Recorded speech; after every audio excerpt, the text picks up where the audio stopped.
Hello friends, હું છું Nitaben cooking ચેનલથી મારી ચેનલમાં ફ્રેન્ડ્સ તમારું ખૂબ ખૂબ સ્વાગત છે. આજે હું તમારી સાથે શેર કરવાની છું માત્ર થોડી જ મિનિટમાં 1 કિલો લસણ ફટાફટ બોટલથી ફોલી શકાય. પરંતુ રેસીપી બનાવતા પહેલાં હજી સુધી તમે મારી ચેનલને સબસ્ક્રાઈબ નથી કર્યું તો સબસ્ક્રાઈબ કરી લેજો અને બેલ આઇકન પ્રેસ કરીને ઓલ સિલેક્ટ બટન પ્રેસ કરજો, જેથી મારી નવી રેસીપીના નોટિફિકેશન તમને સૌથી પહેલાં જોવા મળે.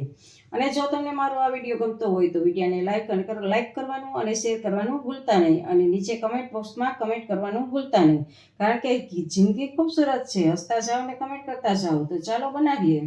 જો ફ્રેન્ડ્સ, આપણે આ લસણના ગાંઠિયા લીધા છે. આ લસણને આપણે ફટાફટ ફોલવું છે. જ્યારે આપણે લેડીઝને ફોલવામાં માથાકૂટ થતી હોય, આ લસણ ફોલવું હોય એટલે જો અમુકને આ છે ને બળતા હોય, આંગળા લસણ ફોલી લઈએ એટલે આંગળા બળવા માંડે એવું થતું હોય છે. તો અમુક લેડીઝ એવી હોય છે તો એને લસણ ફોલવું તો સાવ ગમતું જ ના હોય. તો એ લસણ ફોલવાની ઝંઝટમાંથી તમારે દૂર રહેવું હોય તો જો તમને અહીંયા કેવી રીતે લસણ ફોલવું ને એવું બતાવીશ.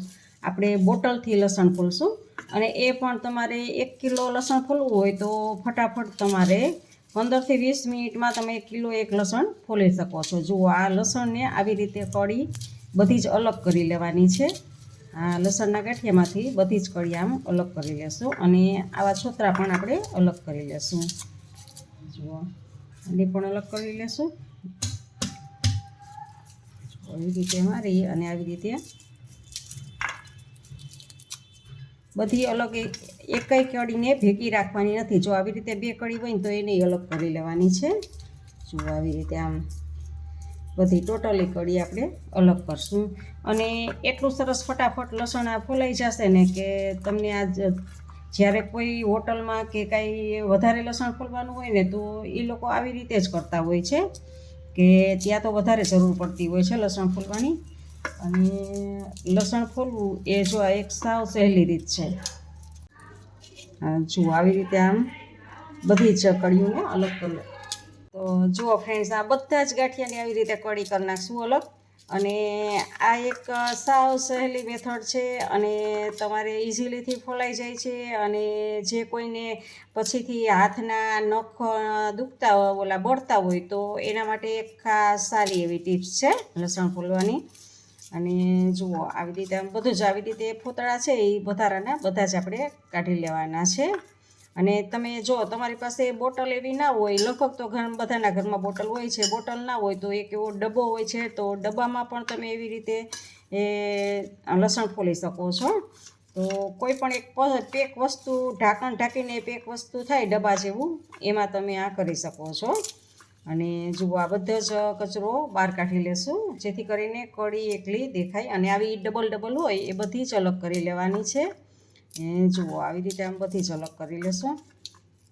હવે જુઓ ફ્રેન્ડ્સ, આ કળીને એક આપણે આ બોટલ લેવાની છે ઢાંકણાવાળી. આ ઢાંકણાવાળી બોટલ છે. ઢાંકણું ખોલીને આમાં બધી જ કળીને ભરી દેવાની છે. જુઓ, આવી રીતે આમ બધી જ કળીને આપણે અંદર ભરી દેશું.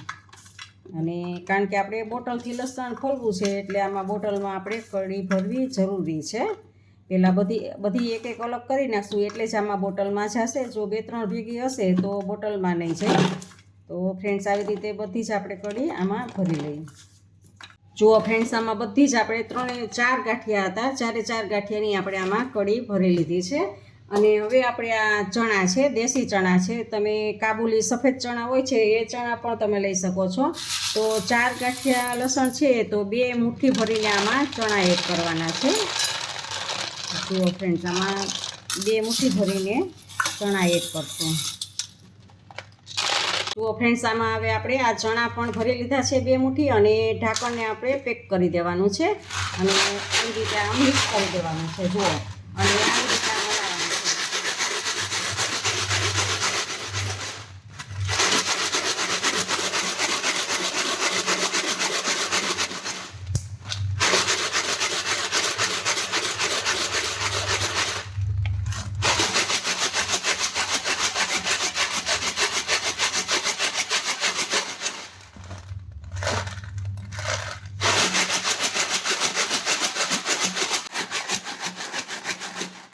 જુઓ ફ્રેન્ડ્સ, આને આપણે 10 મિનિટ માટે આવી રીતે આમ કર્યું છે. જુઓ, તમે જોઈ શકો છો અંદર કળી ફોલાઈ ગઈ છે. જુઓ, અને ફ્રેન્ડ્સ જો એક તમને વાત એ જણાવું કે આ ચોમાસું હોય ને ત્યારે તમે જો આવી રીતે સીધું લસણની કળી આમ કરી અને તમે બોટલમાં નાખીને ભરશો ને તો ફોલાશે નહીં, કારણ કે લસણમાં ભેજ હશે.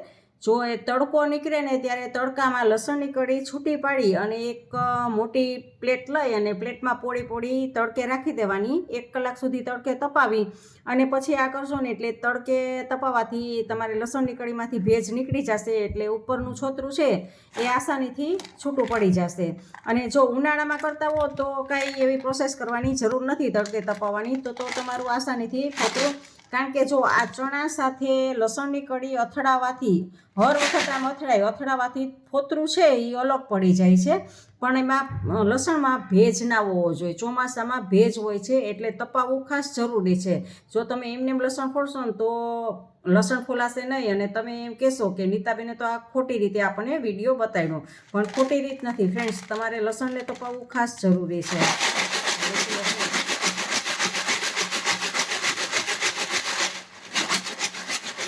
જો લગભગ આપણે હવે ફોલાઈ જ ગયું છે, અમુક આપણે હજી ફોલાણી નથી, તો હવે આપણે આપણે ખોલીને જોઈએ. જુઓ ફ્રેન્ડ્સ, જુઓ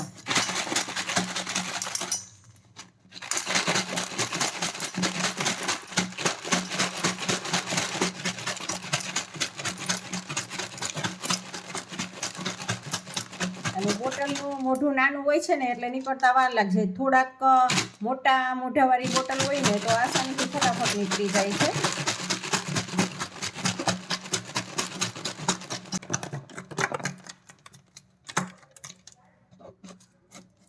જો ફ્રેન્ડ્સ, આપણે બધી જ આમાંથી બોટલમાંથી કાઢી લીધું છે અને આપણી બોટલ ખાલી થઈ ગઈ છે. તો ફ્રેન્ડ્સ હવે આમાં જુઓ આ ઘણી બધી આપણી કળી ફોલાઈ ગઈ છે. અત્યારે ચોમાસું છે તો એ જુઓ, તમે જોઈ શકો છો. જુઓ બધી જ આપણી કળી ફોલાઈને તૈયાર છે.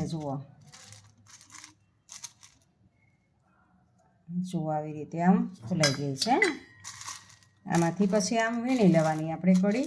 જો ઉનાળો હોય ને તો ફ્રેન્ડ્સ બધી જ કળી ફોલાઈ જાય, અને ચોમાસામાં જો તપેલું હશે તો તમારી ફોલાશે, અમુક જ બાકી રહેશે. અને જો તમારું લસણની કળી તમે તપાવી નહીં હોય ને તો ફોલાશે જ નહીં, અને તો ખોટું તમારે હેરાન નહીં થવાનું ચોમાસામાં. અને જુઓ આવી રીતે આમ આપણે બોટલથી લસણ ફોલશું, અને બોટલથી આવી રીતે મોટી બોટલ હોય અને ઝાઝી કળી નાખી દેવાની અને ચણા નાખી દેવાના. અને પછી બાળકો હોય 7-8 વર્ષના, તો એ બાળકોને રમત થાય ને એને બોટલ પકડાવી દેવાની કે આલ્યો છોકરાઓ આ બોટલ આમ કરી રાખો, એટલે છોકરાઓ બોટલને એક પછી એક, છોકરાઓ તો આપણા કરતાં એ વધારે પછાડે અને ફટાફટ તમારું લસણ બાળકો જ ફોલી દે, સમજી લ્યો ને તમે એમ.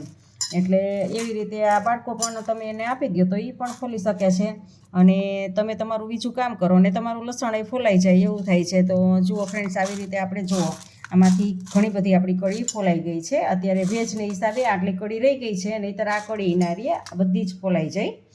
તો ફ્રેન્ડ્સ, આવી રીતે આપણે લસણ ફોલવાનું છે, અને હવે આપણે હાથે ફોલી લઈ બધું. તો જુઓ ફ્રેન્ડ્સ, આપણે આ બોટલથી લસણ ફોલેલું છે, તો તમે પણ આવી રીતે આમ ટ્રાય કરજો, મારી રીતે કરજો ટ્રાય, જેથી તમારા કોઈના હાથ પણ બળતા હોય લસણ ફોલીને તો એ કાંઈ બરવાની ઝંઝટ નહીં. અને જો આવી રીતે બાળકોને આપી દેશો તો તમારું કામ થશે ને બાળકો લસણ ફોલી દેશે. તો ફ્રેન્ડ્સ જુઓ ફ્રેન્ડ્સ, તમને મારી આ લસણ ફોલવાની ટિપ્સ કેવી લાગી તે કમેન્ટ બોક્સમાં કમેન્ટ કરીને મને જરૂરથી જણાવજો. ઇન્સ્ટાગ્રામમાં મારા પેજને ફોલો કરજો, મેં નીચે લિંક આપેલી છે.